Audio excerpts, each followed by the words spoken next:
Hey there, cherries. It's Jess here from A Cherry on Top, and I have been seeing these junk journals created out of little golden books, and I wanted to make one also. I think they look so fun. They're a bit nostalgic, and I love bookbinding and I love junk journaling, so I thought this would be a fun combination of both.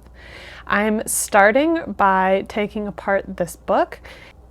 If you use a heat tool, it will soften the adhesive and you can pull it off. I've seen some people that just don't do this step and just end up ripping it, but I thought I wanted to use it throughout my project, so I'm glad that I saved it. This book is held together with two staples, so I grabbed some pliers and I'm just wedging them open. Again, I've seen some people just rip apart the book, and that works too, but I guess I'd just like to be a little bit more delicate with it. And then this way it ensures that none of my pages rip either, because I want to incorporate these pages into my bookbinding as well. So after I got the staples out, I was happy to see that all of these pages are folded and stuck together as two pages side by side, and that will come in handy in a little bit when I start folding my pages and sticking things together. Right now I am cutting my spine of my book. I'm using some chipboard. I measured the height of the book to cut the height, and then I am making my book 1.5 inches across. You could make them super chunky, like 2 inches. I thought 1.5 inches would be good. And now I'm going to start getting some pieces together for gluing all of these individual parts of the book together. So I'm taking my spine, which is chipboard, and I'm going to glue it on this piece of paper. So the paper works really well because it glues on these surfaces really well. It glues on the chipboard nicely, and it glues on the book front and back covers, which are pretty much chipboard also. So for that, it works really well. The only downfall is that with paper, over time, it will start to wear down. So for that, I'm going to add some ribbon or fabric as well. When I glued them together, you can see I left about 1/8 inch gap in between the spine and the book covers, and this is so my book will be able to open and hinge. Now I'm folding over these extra pieces, and you can see how I'm using my bone folder to really work them into these gaps as well. Again, it will help make it so it's easier to fold, and it'll look nicer in the end. And with any bookbinding, a nice bone folder is a must. I use it almost constantly throughout this process, whether it's flattening the pages or creasing pieces like this. So you can see how that's holding the book together, and now I'm going to add this extra piece, and this is more for the looks because I don't want you to be able to see this chipboard on the inside of the book, because how I'm planning on binding it, you'll be able to see through to this part. And if you're following along, I would recommend watching what I do for this next step, because I actually ended up pulling this part up a little bit. Luckily, it wasn't fully dry. The glue wasn't fully dry, so I was able to pull it up. I'm using some of this thick 3-inch ribbon, and that will be what helps make it last over time, because fabric can bend and bend and bend, and it still will work totally fine. So I recommend either using ribbon like this, or you could use some fabric, something to reinforce that paper spine. And here is where you can see how I ended up opening up my glued down piece of paper to add this in there. I could have also carried this ribbon all the way through the center as well, but it just seemed a bit unnecessary. In the bookbinding world, there's something called book cloth, which is the cloth that you see on the covers of books and the spines.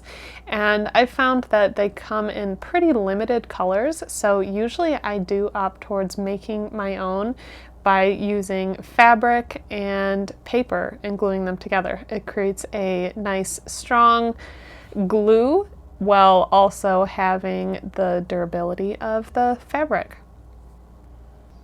So now that the cover is all done, I'm moving back to the pages. If any pages are glued together, just use your heat tool again to peel them apart. It comes apart pretty easily.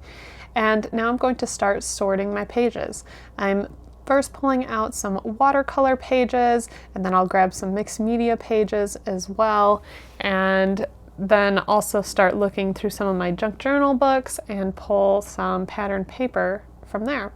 You can really source paper from anywhere. I've used newspapers or even fabric doilies I've put as a page.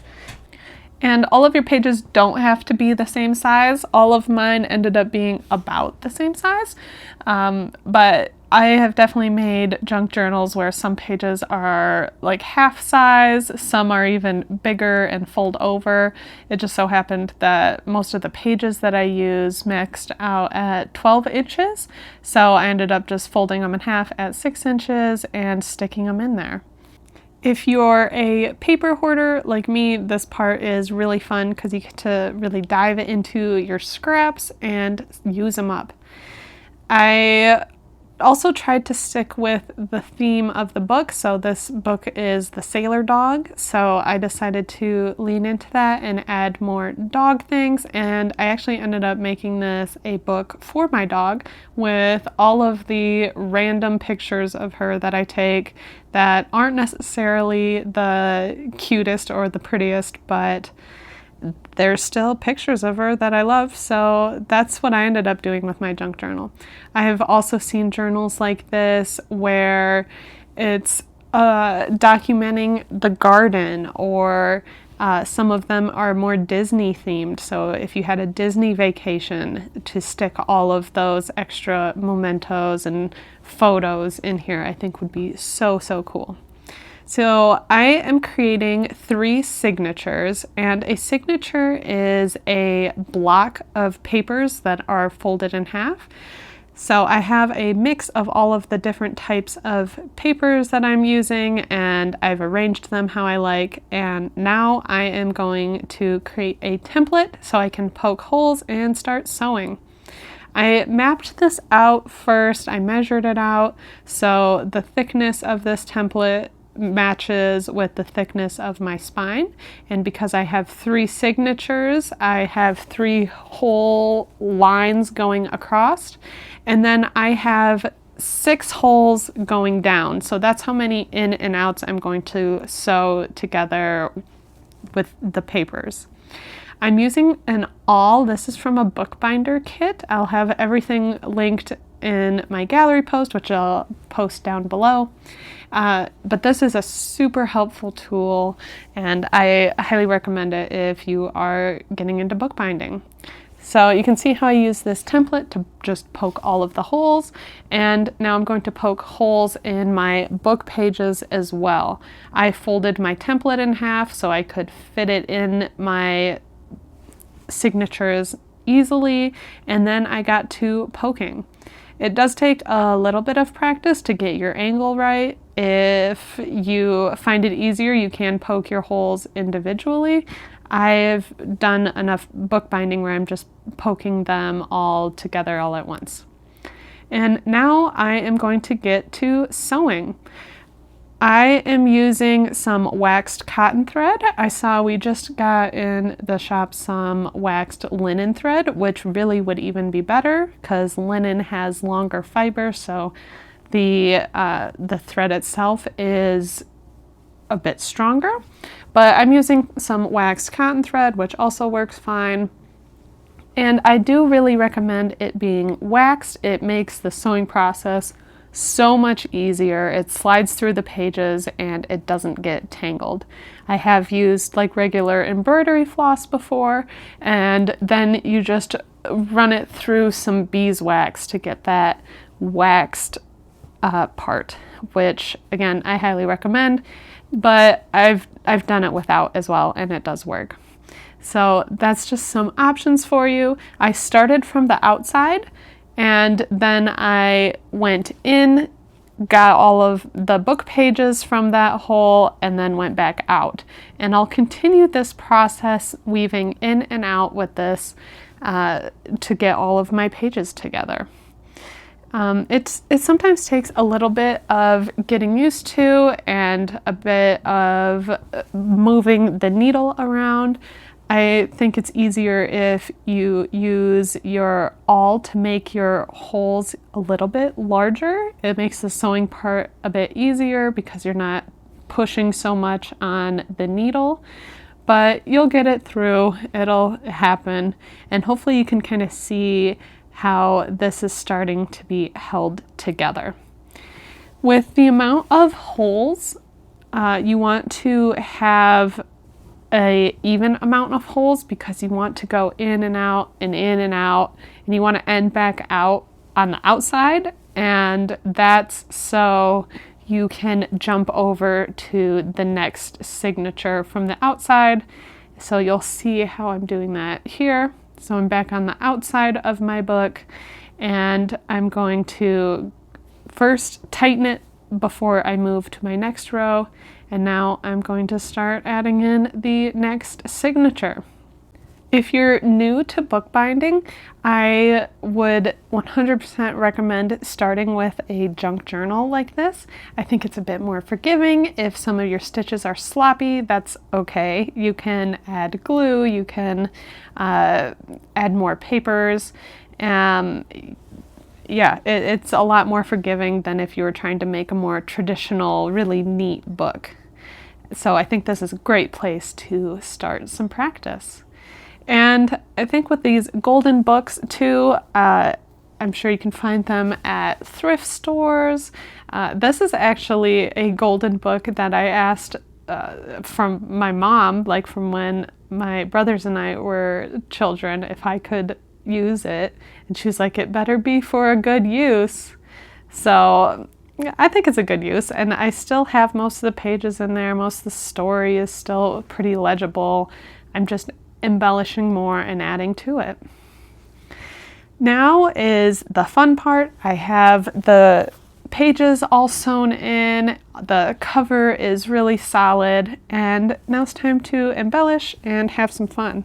I'm first using these ribbons. We just got a bunch of really fun ribbons into the shop, and I really like a nice maximalist look, and so I'm really leaning into it with this. We have some wired pom-poms, and the wired part of it is nice because I didn't, like for this part that I wrapped around the cover, I didn't even glue it. I just wrapped the wire around itself. I have some florals I'm adding in here, and you can see before I added in the floral on the front cover, I wanted to add in a pocket. With my junk journals, I love there to be a lot of tuck places and pockets, so I made sure to include some of those throughout. I'm starting to use some of this golden spine, and I'm using it as tabs for some of my pages. So I just cut a chunk, folded it in half, and then started putting it on this book. Another reason why I really love having pockets is that any scraps that I have while I'm making the book, if I don't end up using them right then, I can throw them in a pocket. So you'll see that I will do this with this extra bit of spine piece that I have. Now I am going to add some charms on the spine. I grabbed another piece of paper, I popped a hole in there, and I'm using a crocodile to put an eyelet on just so it's a bit stronger. It wouldn't rip through the paper. And I used the same waxed thread to create all of these beaded charms. I have some that have some alpha letters on there. Some are just multiple colored beads. I used some little trinkets from Tim Holtz where actually they didn't have a hole all the way through, so I got out my drill and I drilled through them so I could use them as beads on here too. And I wanted to use those specifically because there was a dog on there and I thought it was super cute. So you can really make anything into a trinket. I've seen people put like mini pine cones on the spines of their book. I kind of lean towards the chunkier, the more fun, the better. And I think it looks really great when you're done with the book and you put it on the shelf. I am going to add even more ribbons here on the sides, and then you saw I put some more of the wired pom-poms sticking out in the main tassel part there as well. And those were super easy to apply. I just like took off the end pom-pom and then it was a wire that I could just twist around in the back. So I had all of this set. You can see I put it down here, but I actually ended up taking it off, adding some chipboard behind it and leaving a hole where that knot was, just so it was a bit thicker and a little bit more sturdy. So I am still working on this book, still working on filling it up. It'll probably take a while to fill it up. Like I said, these junk journals, I really like the maximalist look. I don't like stick on one page and fully finish it. I kind of work on all of the pages at a time. So all of these pages that I have something on, none of them I would say are fully done, but you can see how I've started using the book. And you can also see some of the goofy pictures I have of my dog, and I've just gone through sticker books and junk journals and started sticking them on. I have a lot of ribbons and I think it's super fun. Let me know if you will give this a try, and thanks for watching.